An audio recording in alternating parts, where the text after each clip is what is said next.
আপনি যে বারাইপুর থেকে এসেছেন, বারাইপুর পশ্চিম, সেই বারাইপুর পশ্চিম যাদবপুর লোকসভার মধ্যেই পড়ে অবশ্যই। তো সেই জায়গায় কি আপনার প্রার্থী নিয়ে কোনো প্রোগ্রাম, কোনো সভা কি কোনো র্যালি এরকম কোনো কিছু হবে? হ্যাঁ, এই রবিবার দিন ধবধবি 2 নম্বরে প্রোগ্রাম আছে সন্ধ্যে 6টার সময়। এই যে আমরা দেখতে পাচ্ছি যে বর্তমান শাসক দল দাবি করছে তারা নেতা মন্ত্রীরা যেমন জেলে রয়েছে, তেমন তারা দাবি করছে যে মানে স্বাধীন দেশে হওয়ার পরে আমাদের দেশে রাজ্যে এত উন্নয়ন হয়েছে, স্বাধীন দেশের আগে কোনো সময় হয়নি। তাছাড়াও তারা দেখছি বিভিন্ন সময় বিরোধীদের দেয়াল এখন মুছে দিচ্ছে। কি বলবেন? দেখুন, ওরা ভয় পেয়ে যাচ্ছে, ইন্ডিয়ান সেকুলার ফ্রন্টের কাছে ওনারা ভয় পেয়ে যাচ্ছে। মানুষ দলে দলে যখন ইন্ডিয়ান সেকুলার ফ্রন্টের ছায়া তলে চলে আসছে, তাই শাসক শিবির ভয় পেয়ে আজকে দেয়াল মুছে দিচ্ছে। কালকের একটা ছেলেকে মিথ্যা মামলা দিচ্ছে, আরেকটা ছেলেকে তুলে নিয়ে মারধর করছে। এগুলো একমাত্র ভয়ের কারণ। ইন্ডিয়ান সেকুলার ফ্রন্টকে চাইছে এবং প্রত্যেক দলের, প্রত্যেক জাতের, প্রত্যেক ধর্মের মানুষ ইন্ডিয়ান সেকুলার ফ্রন্টকে চাইছে, কারণ ইন্ডিয়ান সেকুলার ফ্রন্টের নীতি আদর্শ দেখে প্রত্যেক মানুষ আসার চেষ্টা করছে। রাজ্য সরকার জনমুখী প্রকল্প 100 দিনের টাকা নিজের গাড়ির থেকে দিচ্ছে, মানে আমার আপনার ট্যাক্সের পয়সায়।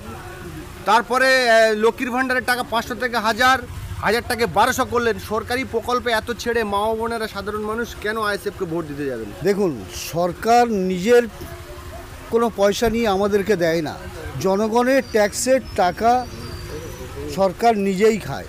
আর সেই জনগণের ট্যাক্সের টাকা নিয়ে এই যে লক্ষ্মীর ভাণ্ডার হোক, 100 দিনের কাজের হোক, সেগুলোই করে।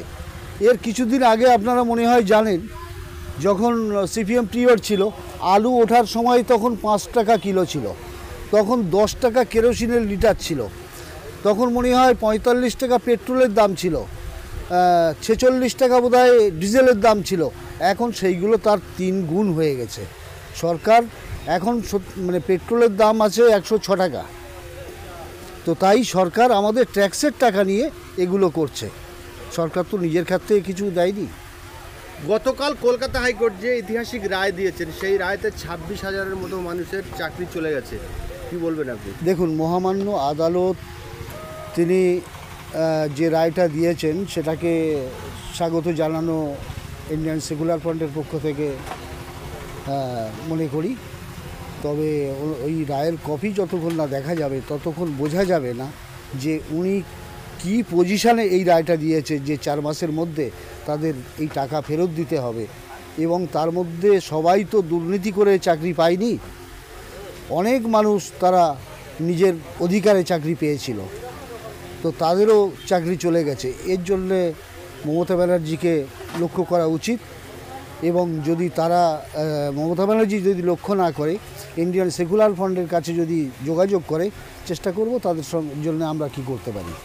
এই যে সমস্ত মানুষের টাকা কিন্তু ফেরত দিতে বলেনি, যারা সাদা খাতা জমা দিয়েছে, যারা অতিরিক্ত ভ্যাকেন্সি করে চাকরিটা নিয়েছে, এদের টাকা 4 সপ্তাহের মধ্যে ফিরিয়ে দিতে হবে।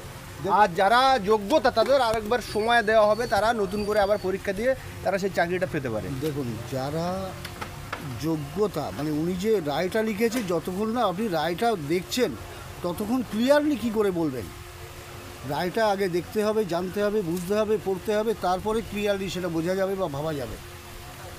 এর আগে তো আমরা কিচ্ছু বলতে পারবো না মহামান্য আদালতের উপরে।